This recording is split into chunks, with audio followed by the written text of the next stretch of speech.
Hello. While enjoying a walk one pleasant morning, I noticed one thing. Even though we were all experiencing the same atmosphere, the same surrounding, some people were sweating way more than the others and some were not sweating at all. Isn't this surprising? What do you think can be the reason behind it?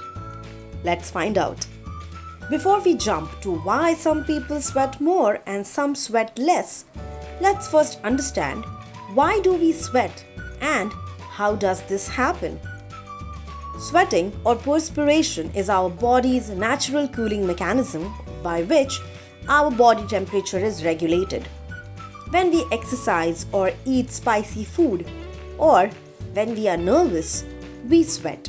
Other reasons for sweat can be hormonal shifts, stress, or heat. Because of all this, our internal body temperature rises, which results in sweating, which in turn causes transfer of our body heat into the atmosphere due to evaporation of moisture. So, how and where is this sweat produced? There are around 2 to 4 million sweat glands spread all over human skin. Sweat glands are of two types, eccrine and apocrine. Eccrine glands are mostly concentrated on the palms, soles, forehead and armpit, but almost cover your entire body. Apocrine glands are found in armpits and groin area. On an average, men sweat 40% more than women, even though women have more sweat glands than men. Isn't it surprising?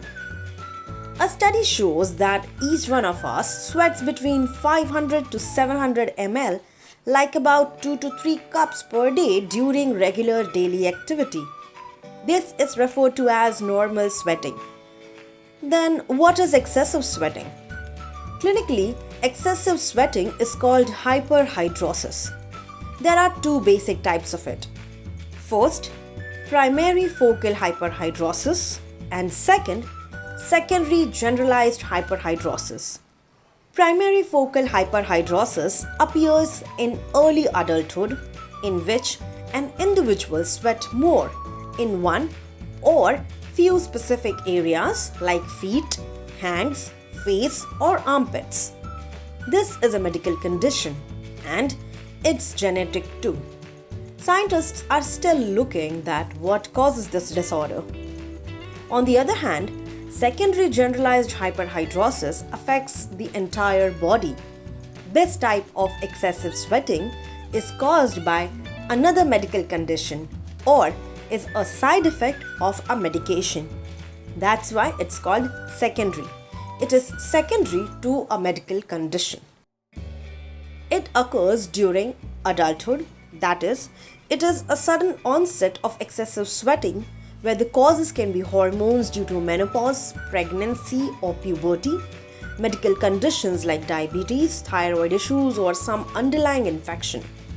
There are a couple of treatments like antiperspirants and few medications. Also, as a last resort, people opt for surgeries too.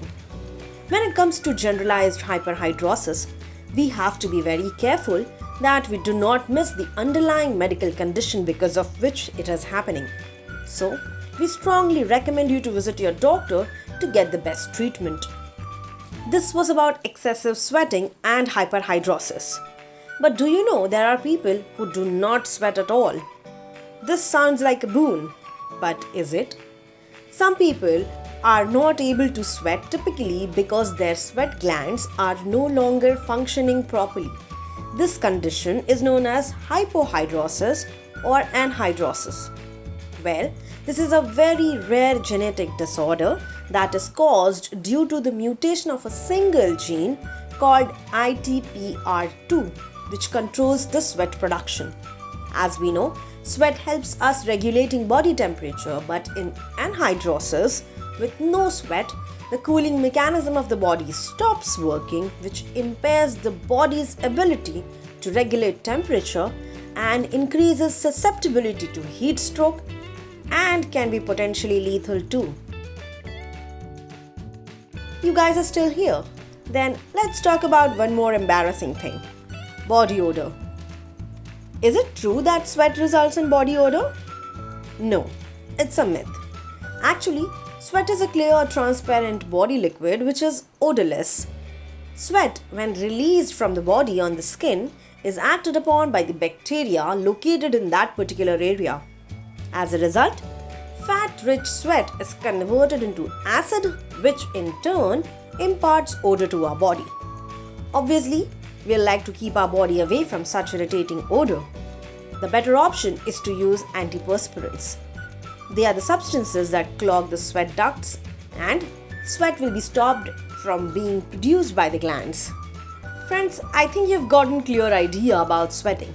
Generally, for the basic sweat management, wear clean and loose-fitting clothes, shower regularly to keep the temperature as cool as possible. At last, I would like to say that just don't sweat it out too much. I hope you must have enjoyed this video. Do like, comment and subscribe.